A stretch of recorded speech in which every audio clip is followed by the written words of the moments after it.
Hi, it's Greg here with Epic Fixing. I have a dryer that the customer wants me to look at. Said it's making some sounds. I've already ran it.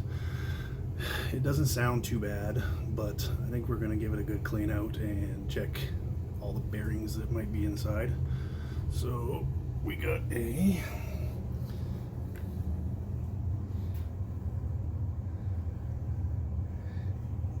Kenmore. This is actually a Frigidaire style dryer, but first things we always do is unplug this guy. So I'll just unplug this. I always have a look at the venting too when I'm back there, just to see if maybe it's kinked or maybe it's blocked. Who knows? We can always take that off later, but let's get to ripping it apart.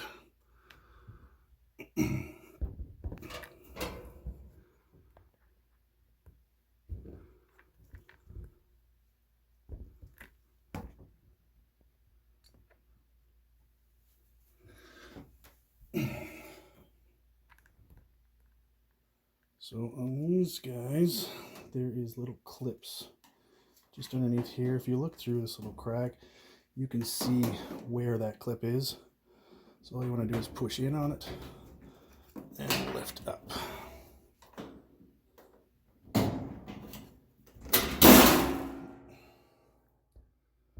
Once that comes up, you can slide it back. Now there will be a ground, I don't know if you guys can see that or not, right here. Ground wire attached to it, it just pulls off. It's very easy. You can get that out of the way. Now, so on these guys, to take it apart, there is 2 screws. They're tough to see on this guy, but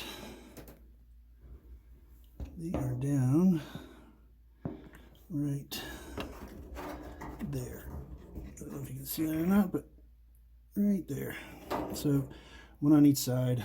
I will get those off, and we'll be able to take that whole panel off.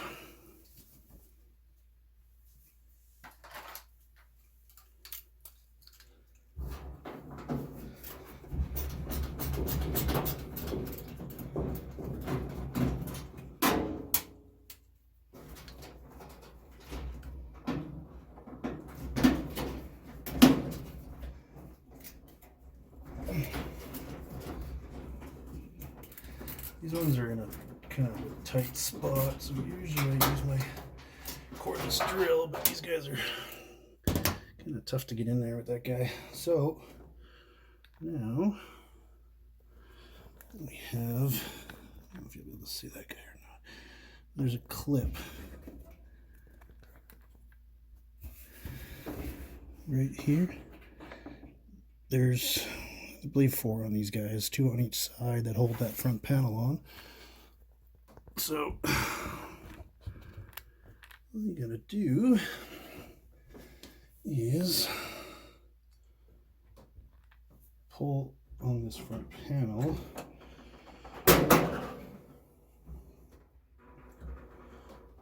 Before we get too far, these connections over here are going to have to be undone. So we may as well do that now so we're not fighting with them. There's also always a little zip tie on here. That zip tie is either going to have to be cut off, or if you can fit the wires through it to not have to cut it to replace it, you can do that too. So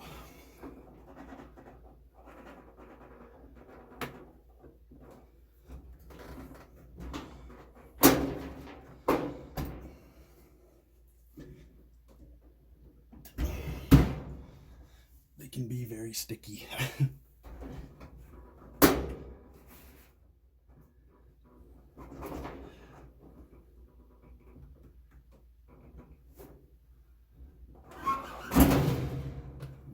go. So as you can see, there's not much of that zip tie there, so I'm going to have to take them right off.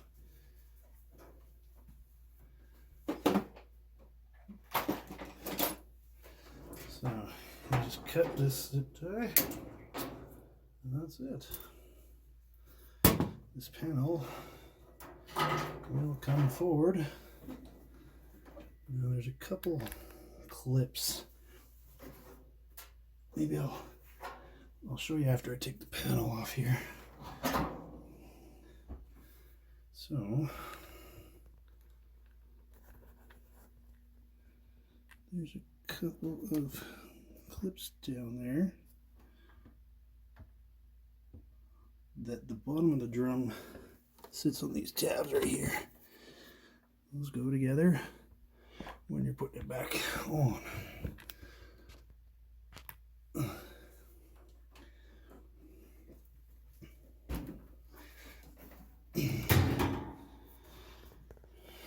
So what I noticed kind of right off the bat, I'm actually going to switch camera views here just so I can show you a little better. Okay, so this is the panel off. So you'll notice this guy here, these are Teflon sliders. So the drum rides right on this guy here. There should be,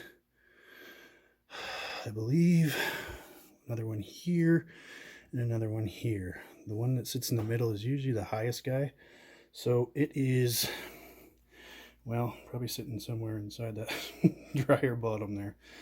We'll find it. But the vent is, well, pretty caked up with stuff. We'll get that out of there. And clear out the rest of the stuff inside of here. I'm going to get that drum out of the way. And we'll be able to take a better look at things. So when you take the drum out, you have to take off this screw, which takes off this little holder. This is more or less stopping the drum from falling forward if that rear bearing decides to blow up or fall out or whatever it does.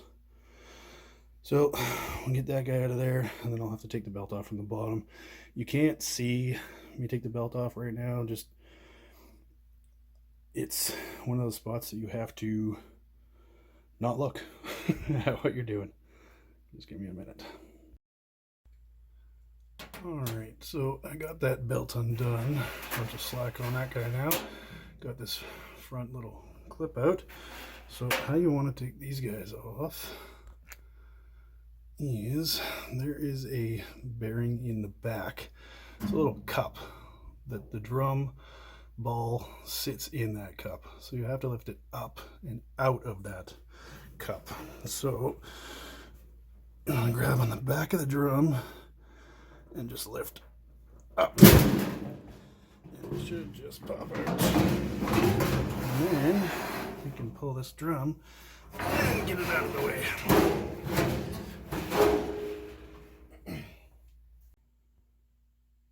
Okay, so what you're going to notice, this was the cup I was talking about. So little ball just sits inside that guy. What I see a lot, there's a lot of fluff on this guy, but what I see a lot is that cup wearing out inside there. Once it gets to a certain point, it's just metal on metal. It'll start to squeal like crazy. This guy is a heater. They're not having any issues with heat, so I'm not going to bother testing that or anything. Got a couple of thermostats up here. If it's not heating on this guy, it's either this heating element, which you can test right on those points right there, or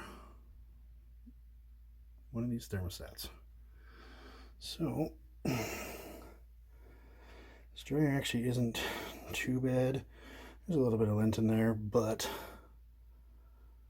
definitely want it to be a little cleaner than that. As you can see on this element,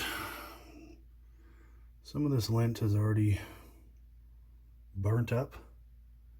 It's a good thing there's not more there, because that could have been a fire. So I'm going to get a vacuum and get this all cleaned up, and you guys can see what it should look like in there. Okay, so with this dryer, there is actually a kit that you can buy. The customer wanted to go ahead and replace the whole kit. He would have just needed the rear bearing and the front felt, but like I said, yeah, there's a kit that changes everything. This is the kit that I'm talking about. So it comes with the front top felt, the front bottom felt, the rear bearing kit, which has a ball that goes on the back of the drum and changes this bearing that's inside here. Also comes with the idler for the belt tension. So yeah, we'll go ahead and start on that, and we're going to start with the felts first, because the felts, you have to scrape off the felts because they're glued on to the metal. But they do take a little bit of time to set up. You don't want to run the drum on it as soon as you're done. So we'll do that first and get that out of the way, and then we can do the rest of the stuff.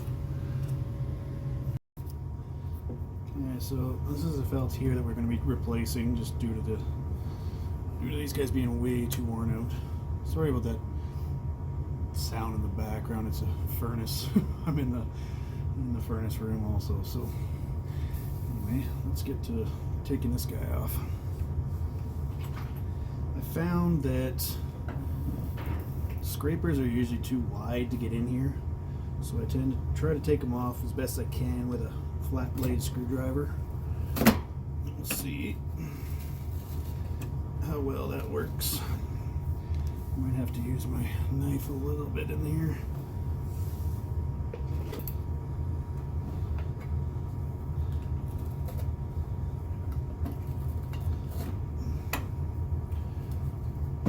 Use the zipper on there.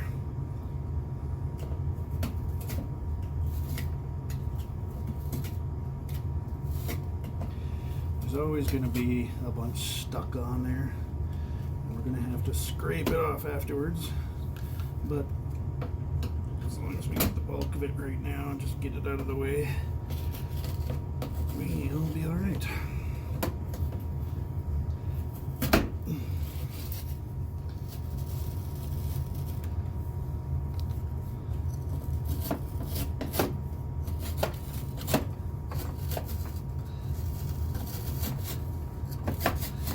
Finally, when I'm doing the bottom and top felts, I take them both off, just so you know where exactly this stuff has to sit. So bottom felt, we're going to do the same. It's usually a little easier, I don't know why, but different kind of felt, I guess.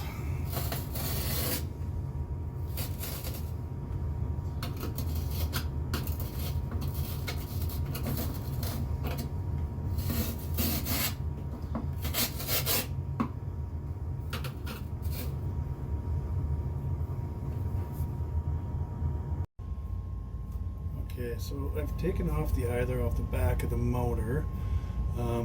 So all it does is, it has a cutout just like that.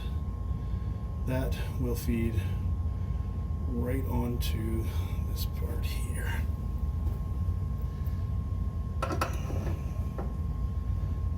Just like so.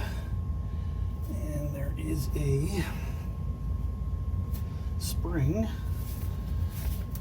that will come, and I'll show you guys this in a sec here. It's easier to put it on this guy first. Now, it doesn't generally stay on there. Let's put it the other way very well, because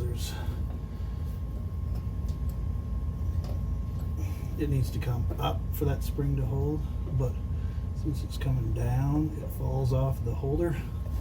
So you'll have to watch when you're putting the belt back on that spring goes into place, which is it's not the easiest thing to do, but yeah, it's what you gotta do.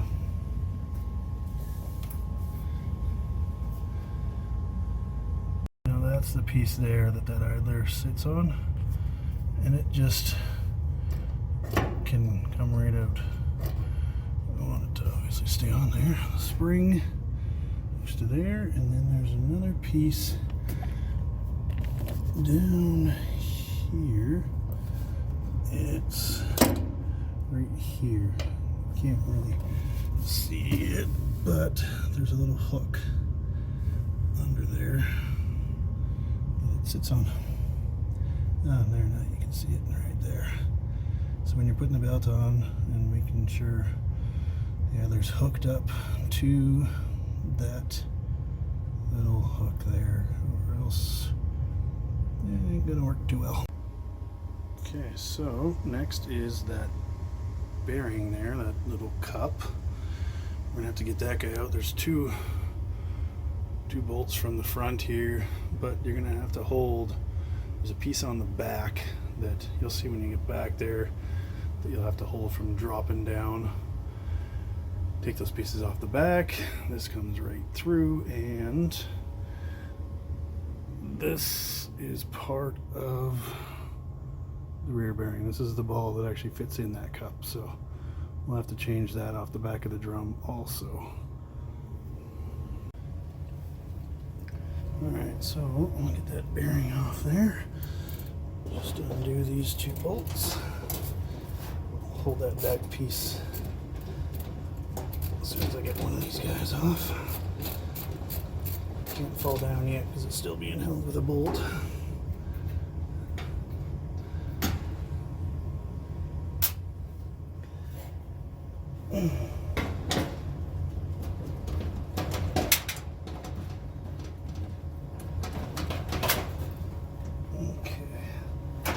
From the back, there'll be a little ball bearing and this bracket. That's what you got to catch from the back. So that's the piece there that I was talking about on the back. That will just fall right off when you undo those front two bolts out of that bearing. So you just want to catch that before it falls on the floor. Not a big deal.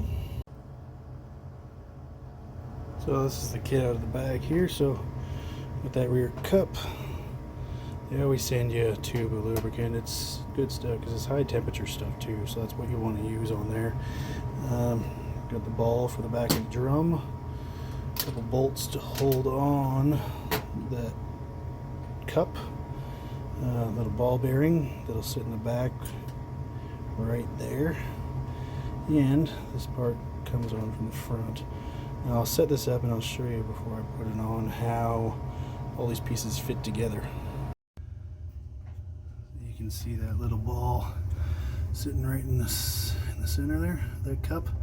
That's how you know it's everything's in place. Everything's all bolted up. And we're going to throw a little bit of lube in there. Okay, so you always want to put the lube just inside this cup. You don't need the whole tube, but you want enough in there that ball can squish around and lubricate that whole cup. The more lubrication you have in there, the easier it is for that ball to run inside of there, and less wear. So this is from the inside of the drum. These three bolts right in the center, those are what have to come off to replace that bearing. So I'll get those out of there. They're well, Phillips or Robertson head. Sometimes Phillips will take them off. Okay, so this is right where that bearing was sitting. Got it off now. I always leave one bolt in there because it's easier to line up the new one. But with these dryers, you really got to watch is all this lint that's inside of here. And it's tough to get out. You got to kind of stick a screwdriver or something in there and just pull all that out of there. You don't want that in there. That just hampens the airflow. So we'll get that out of there too, and then I'll throw on this new bearing. Okay, so just dug out all that lint. I just had to show you this because I was actually somewhat surprised. That is the amount of lint that came out of there. I didn't think there was that much in there, but yeah, that's a lot of lint. You can tell by the color of it, it has been burnt. Obviously not enough to start the dryer on fire, but burnt nonetheless. Also, this area right here is right against there, which is the heater. So that heat is directly right behind, I guess, all of this lint. So yeah, definitely want to clean that out if you take your dryer apart. Another thing to watch for while you're cleaning out everything, see how it's all nice and clean now, is in this blower wheel housing. So you can't really get in there very good, but if you notice a bunch of stuff in there, try to pick it out, because it definitely does not need to be in there. Your thermostat, another thermostat, is right on this housing here. Too much lint builds up on the back of that, it will fail.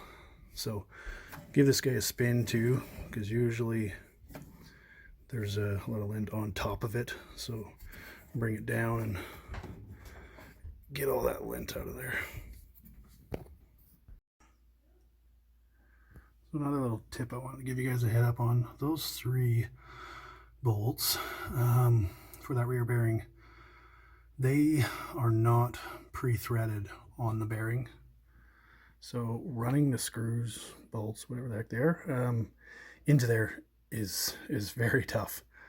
You might want to, I don't know, maybe use a drill with a bit that'll drill those guys in, because it's pretty tough to do by hand. Alright, so we got it all back together. Everything's been done. Now I'll just give it a quick test. I'm going to turn it on to a time dry, that way it won't cycle off. And try to start.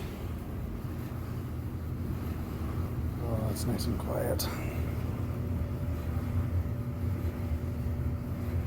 Perfect.